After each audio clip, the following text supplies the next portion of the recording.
तो AVR timer counter 0 इसे अपना IB टाइमर मिला है, और अगर क्लॉक का स्रोत बाहरी है तो यह एक काउंटर के रूप में कार्य करेगा। और कई महत्वपूर्ण विशेषताएं इसके पास हैं, जैसे कि आउटपुट कंपेयर मैच है। इसलिए मूल रूप से जब टाइमर चल रहा है या काउंटर काम कर रहा है तो आप कुछ मध्यस्थ मान रख सकते हैं जिस पर आप एक मैच निर्धारित करना चाहते हैं। उदाहरण के लिए, अगर मुझे दो गतिविधियां E1 और E2 निर्धारित किया जाएगा, हम जो चाहते हैं कि यह E1 और E2 उन्हें मान लीजिए 10 सेकंड या 20 सेकंड के बाद बनाया गया है। सामान्य रूप से 8051 प्रकार के ऑपरेशन के लिए आपको जो करना है वह है कि आपको दो अलग अलग टाइमर का उपयोग करना होगा, और एक 10 सेकंड के लिए और दूसरे को 20 सेकंड के लिए उपयोग करना होगा, और तदनुसार दो इवेंट उत्पन्न करना होगा और ओवरफ्लो का पता लगाना होगा और इस इवेंट को अनुसूची करना होगा। हालांकि AVR माइक्रोकंट्रोलर के मामले में यह सुविधा वहां है जहां हम एक और रजिस्टर मिला है जिसे आउटपुट कंपेयर मैच कहा जाता है। आउटपुट कंपेयर रजिस्टर OCR है। तो यह OCR है। आप इस मान को 10 को शुरू में लोड कर सकते हैं। तो टाइमर शुरू करें और यह 10 तक जाएगा। यह TCNT 0 यह इस OCR 0 के साथ मैच करेगा और तदनुसार यह OC 0 आउटपुट यह आउटपुट 1 बनाया जाएगा। तो आपको यह जानकारी मिलती है कि यह इवेंट सक्रिय करने का समय है। E1 को सक्रिय करें और बाद में फिर आप मान 20 के साथ इस OCR 0 को पुनः लोड कर सकते हैं। तो फिर से जब गिनती 20 तक पहुंचती है तो आपको एक और मैच मिलेगा और फिर आप गतिविधि E2 शुरू कर सकते हैं। इसलिए यह इस तरह से उपयोगी है क्योंकि मैं अलग अलग समय पर कई गतिविधि शुरू कर सकता हूं जो एक ही टाइमर द्वारा नियंत्रित होते हैं। तो यह TCNT के साथ यह सुविधा है। यह TCNT 0 रजिस्टर है और यह OCR 0 रजिस्टर है। एक और टाइमर जो हमारे पास एक 16 बिट टाइमर है, वह 16 बिट टाइमर काउंटर 1 है। तो 16 बिट टाइमर इसके पास दोहरी कंपैरेटर A और B है, जहां दो आउटपुट कंपैरेटर A और B है और यह अप काउंटर है। हमें पिछले उदाहरण में केवल एक ही कंपैरेटर OCR 0 मिला है, लेकिन यहां मुझे दो कंपैरेटर A और B मिले हैं। अन्यथा यह दोनों समान हैं और अप काउंटर हैं। ओवरफ्लो पर इंटरप्ट यह सुविधा है। A और B के साथ कंपैरिजन यहाँ OCR रजिस्टर है। बाहरी घटनाओं का यह इनपुट कैप्चर ICP पिन पर है। तो आप इस बाहरी घटना को कैप्चर करते हैं, तदनुसार आप इसे लोड कर सकते हैं। यह पल्स विड्थ मॉड्यूलेशन सुविधा प्रदान कर सकता है, 8, 9 या 10 bit pulse width modulation up counter के साथ। तो इस AVR के इस काउंटर को PWM के रूप में मॉडल किया जा सकता है। इसलिए हम इसे धीरे धीरे देखेंगे। फिर यह इनपुट कैप्चर यूनिट बाहरी घटनाओं को कैप्चर करता है और उन्हें एक टाइम स्टैम्प देता है जो उनके होने के समय का संकेत देगा। तो जब वह बाहरी घटना घटती है तब वह समय कैप्चर हो जाएगा। बाहरी घटना संकेत जो एक घटना या कई घटनाओं का संकेत हो, ICP 1 पिन द्वारा लागू किया जा सकता है, या यह इस ADC converter analog to digital converter के माध्यम से हो सकता है। तो एनालॉग कंपैरेटर मॉड्यूल का उपयोग उस उद्देश्य के लिए किया जा सकता है। इस टाइम स्टैम्प को हम नोट कर सकते हैं और हम फ्रीक्वेंसी ड्यूटी साइकिल की गणना के लिए इसका उपयोग कर सकते हैं। इसलिए जैसा कि मैं आपको पिछली कक्षा में बता रहा था कि आप सिग्नल के दो अलग अलग बिंदुओं को कैप्चर कर सकते हैं और तदनुसार आप बता सकते हैं। आप सिग्नल की फ्रीक्वेंसी कह सकते हैं या आप सिग्नल की ड्यूटी साइकिल को निर्धारित कर सकते हैं। इसलिए इस प्रकार के एप्लीकेशन को किया जा सकता है। इसका उपयोग इवेंट के लॉग बनाने के लिए भी किया जा सकता है। जैसे कि जब मैं कहता हूं कि मैं कन्वेयर बेल्ट पर आने वाली वस्तुओं की गिनती कर रहा हूं और मैं भी एक नोट लेना चाहता हूं जब आइटम वास्तव में इस पॉइंट पर आए। तो इस तरह मैं इसी टाइम स्टैम्प को नोट करके ऐसा कर सकता हूं। तो AVR टाइमर 1 को दो कंपेयर आउटपुट OCR 1A और OCR 1B मिला है। तो वे 16 बिट रजिस्टर हैं क्योंकि टाइमर 1 खुद ही 16 बिट रजिस्टर है।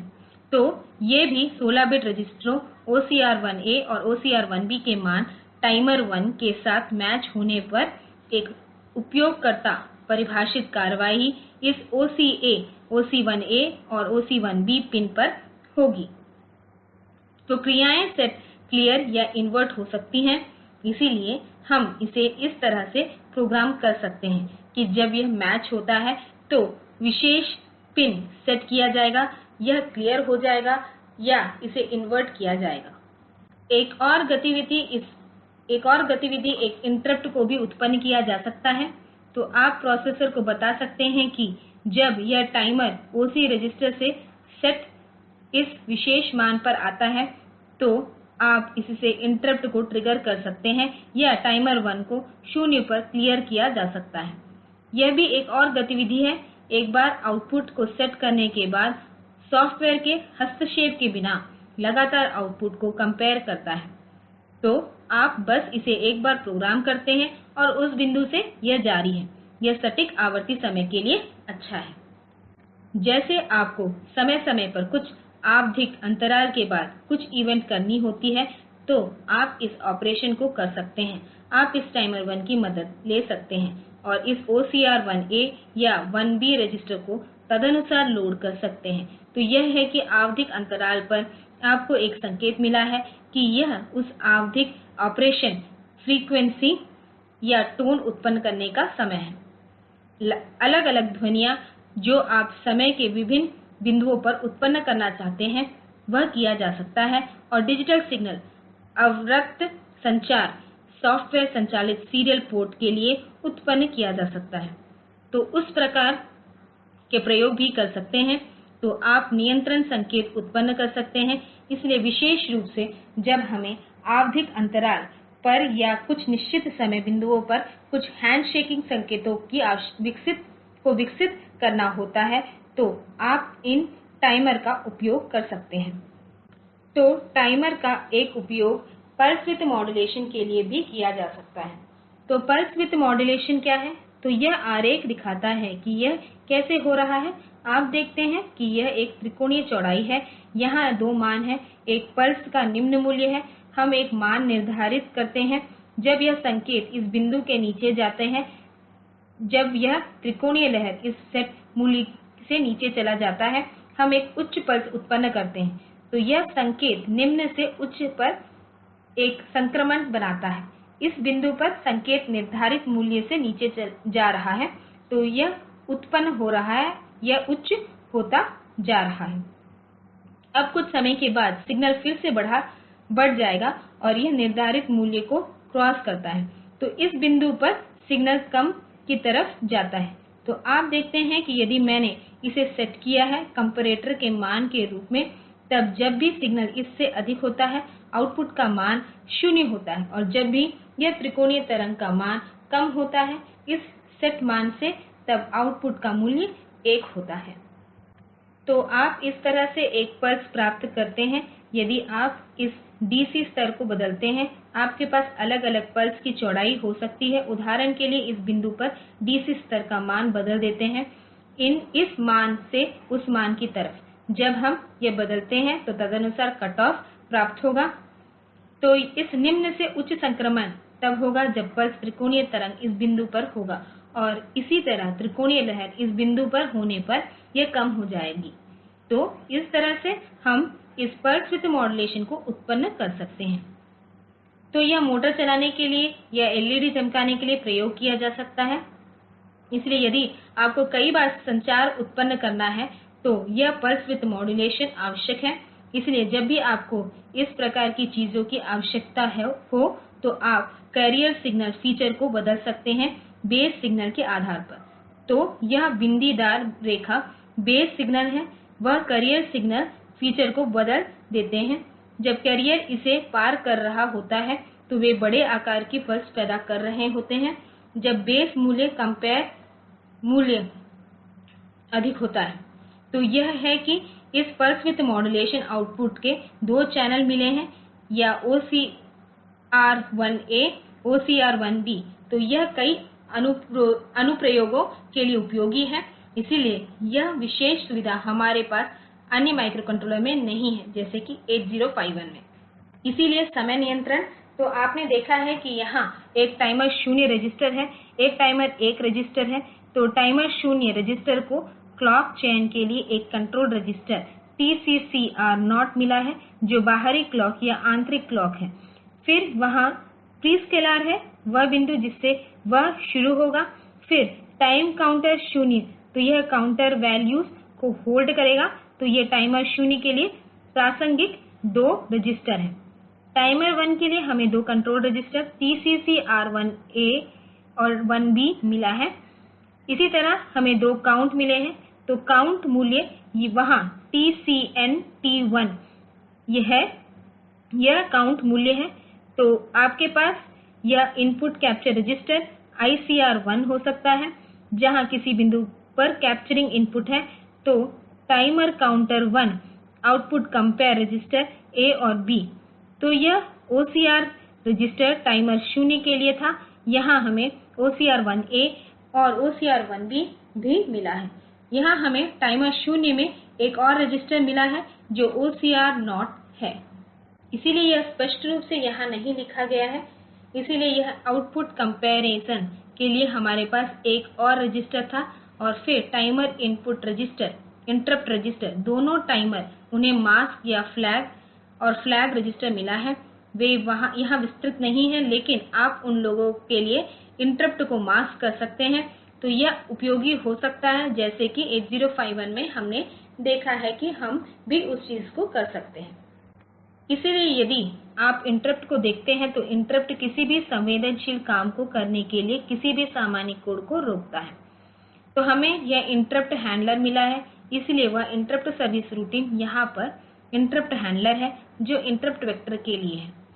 तो हम इंटरप्ट का उपयोग टाइमर को रीसेट करने के लिए समय महत्वपूर्ण कोड, हार्डवेयर सिग्नलिंग, जैसे कि हार्डवेयर में कुछ होता है, तो इस तरह से आप यह संकेत दे सकते हैं। तो अन्य इंटरप्ट की तरह यहाँ पर बाहरी पिन उपलब्ध हैं उस इंटरप्ट को डालने के लिए। तो हमारे अन्य प्रोसेसर के पास यह चीज है। तो यह तालिका है जिसमें यह इंटरप्ट वेक्टर है। तो वेक्टर नंबर 0 रीसेट है। यह बाहरी pin power on reset, brown out reset है। तो ये वे सभी हैं जो इस रीसेट पर आएंगे। तो कई बिंदु जिनके पास यह रीसेट आ सकता है। फिर INT 0 और INT 1 ये 2 बाहरी इंटरप्ट हैं, ठीक है। तो उनकी वेक्टर संख्या 2 और 3 है। तो यह timer counter 2 compare match, timer counter 2 overflow, timer counter 1 compare match है।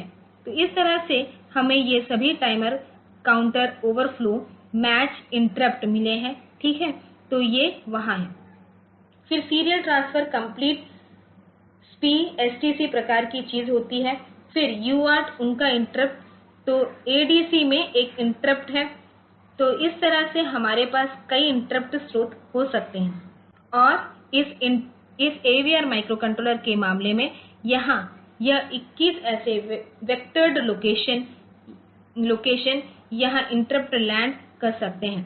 और प्रत्येक स्थान जिसे आप देखते हैं उनमें 2 बाइट हैं। तो 000 और 001 वे रीसेट के लिए वेक्टर पता धारण करेंगे। तो यहाँ जंप इंस्ट्रक्शन होना चाहिए जो 2 बाइट चौड़ा होगा और जो अन्य प्रोसेसर की तरह ही वास्तविक ISR प्रविष्टियाँ रखेगा। इसलिए हर जगह आप देखेंगे कि इंटरप्ट सर्विस रूटीन एड्रेस को होल्ड करने के लिए 2 बाइट्स का गैप है, जो हमारे पास वॉचडॉग है। तो हमारे पास वॉचडॉग टाइमर है। तो यह एक वॉचडॉग टाइमर है जिसे एक अलग ऑन चिप ऑसिलेटर से क्लॉक दिया जाएगा जो 1 मेगाहर्ट्ज पर है। इसलिए वॉचडॉग टाइमर में यदि इनमें से कोई भी घटना होती है तो यह इस MCU को रीसेट भेज देगी। तो इसलिए यह वॉचडॉग टाइमर ओवरफ्लो स्थिति में ऐसा होगा कि यह इस रीसेट पर आ जाएगा। यह आउटपुट 1 होगा।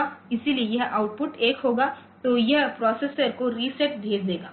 तो इस तरह से यह वॉचडॉग टाइमर उपयोगी है जब हमें कुछ गतिविधि मिली है जो कुछ समय के भीतर पूरा होने की संभावना थी लेकिन ऐसा नहीं हो रहा है तो उस स्थिति में उन मामलों में हम वॉचडॉग टाइमर उपयोग कर सकते हैं इस ऑपरेशन को करने के लिए तो इस तरह से इस AVR माइक्रोकंट्रोलर को कई दिलचस्प विशेषताएं मिली हैं अगर 8051 या ARM से तुलना करें हमें कई दिलचस्प सुविधाएं मिली हैं और इसलिए उनके बहुत सारे उपयोग भी हैं जिन्हें आप अलग अलग नामी एप्लीकेशन में पा सकते हैं